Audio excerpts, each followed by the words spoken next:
Life is interesting. Life is interesting. And if you look at it any other way but interesting and fun, and if you don't see life as something that you're looking forward to, then perhaps you fit in the category of people that Les Brown says that most people die at age 25, but they are never buried until they are 70. That people are walking dead. One of the things I find interesting in life is the way people are so, cautious about living other people's expectations, but they don't live their own expectation. They are not taking time to dream and look at their own inner personal expectations.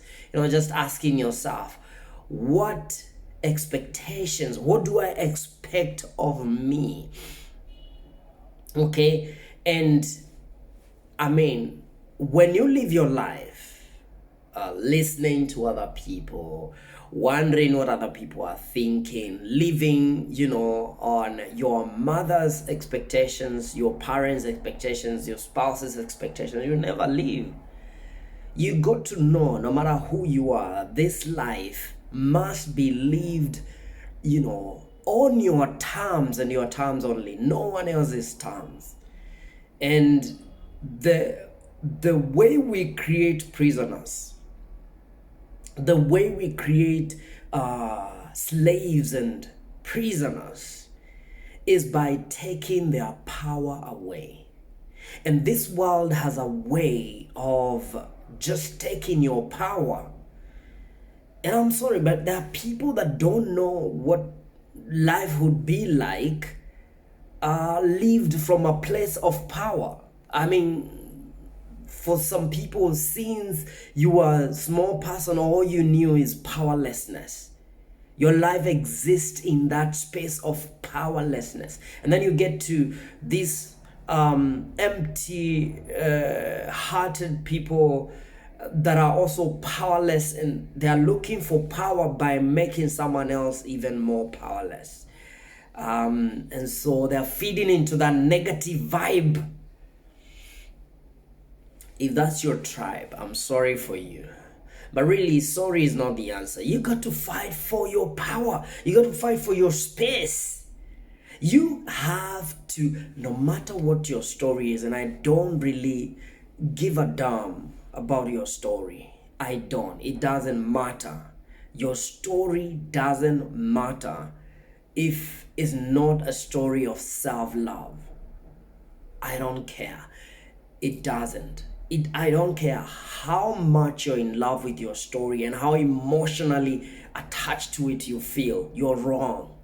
You're going to hell. You live in hell and you're going to hell. As long as you've not begun to live life by your terms, you're just existing, you are dead. And honestly speaking, you need to begin to live your life by your terms. And sometimes life, challenges us to begin to think, to think what's really possible, and to begin to imagine that, yes, it's possible to live life by my terms. See, I listen to all these stories from blaming people, blaming your parents, blaming your dad, I'll never blame anyone for a decision I could make. As long as I am an adult, 18 years of age, I can make my own effing decisions. I can decide how my life is going to go. I will never blame anyone. The moment I got to that place of not blaming anyone, and some of us, blame, it's because of my father. My father left. Who cares?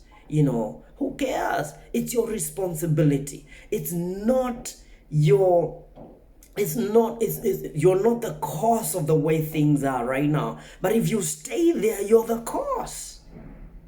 If you keep on so where you are right now may not be your responsibility, but it's your responsibility to rise up. It doesn't matter how much life has hit you.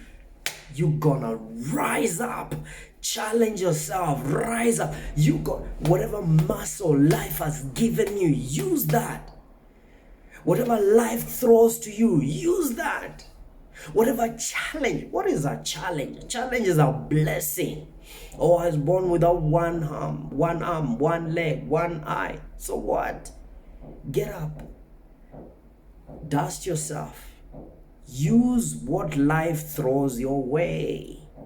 There's no way you're going to sit there, blame your spouse, blame your family, blame life, blame God, Satan, and expect things to change. You are the captain of your life. And the moment you discover that you're the captain of your ship and you're the one to steer it to the direction of your life, not just by blind faith. Come on. You got to know where you're going. And some of us say, oh, I have a big vision. I'm going far. You know, which far? Where are you going? What is your vision? By what date? What resources do you lack?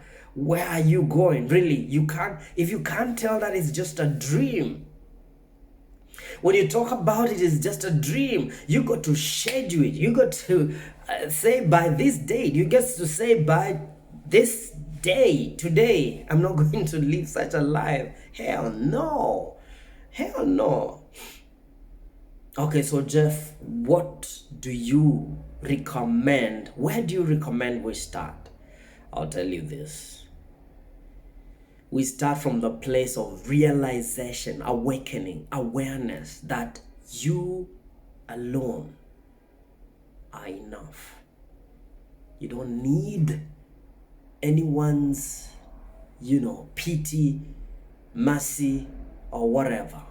You and God, you're enough. You're enough. And you don't need any makeup. You don't need any, you don't even need to be liked by people for you to begin to love yourself. And the thing is, if you don't, life is a mirror. If you don't love yourself, people will not love you.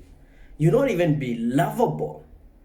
Okay? It's like you're walking out there with a placard on your hand saying, I am unlovable. Please love me. Go back home. Go home. No one wants you. No one. No one wants you. Breaking news. Maybe you're surrounded by people who don't tell you the truth. No one wants you until you want yourself. And if you don't want yourself, who in hell do you think will want you? Come on now. Let's be real here. You got to want yourself first. Go home. Go home. Get out of the social media. Get out of those things you're posting. Go home. Go home to yourself. Go home to love. Begin to love yourself. Realize that place of self-appreciation and love, where you can love yourself without conditions, where you can accept yourself as human and accept your mistakes. It's okay. You got to drop some of those beliefs that are limiting you from seeing life that way. You are enough. You're complete. You're strong enough. All you need is within you now. Has always been and will always will be. And the only thing standing between you and your freedom and your peace is the story that you've believed about yourself. Find time with yourself. Reflect. Tell yourself, I am enough. I am enough. I love myself. Give yourself some sense of attention and stop looking for attention. See, needy is creepy. When you look for attention, it becomes so creepy. When you begin from that place, you begin, to get back your power. You need no permission. You need no one's permission for you to get back your power. You have, and once you get there to that place of self-awareness, you realize that the greatness is within you, that there's power within you, there's unlimited potential within you put there by God for you to unleash. And people begin to like your shine. They begin to like this and that because that's who you are. You're in your element. You realize, oh, I'm so, within me. I so love my company. I so love to just be with me. I love and appreciate myself. I am, great in every way. I appreciate that. And you begin to appreciate little things, appreciate God, appreciate the little things that you can see and things you cannot see. You begin to appreciate life. That's how you begin to live. But as long as you, oh my God, I'm in a toxic relationship, you're the one who is toxic. Birds of feather flock together. You're toxic yourself. How did you get into a toxic relationship? You're toxic yourself. Oh, you don't know me. I'm married to the devil. Then you're the other version of the devil. Come on now, let's be real. Begin to take back your power. Otherwise, you find yourself in your 40s, in your 60s, in your 70s, still telling the same old story. No one cares about your story, and your story doesn't matter. It will not contribute to your goodness, to your greatness, and to your future.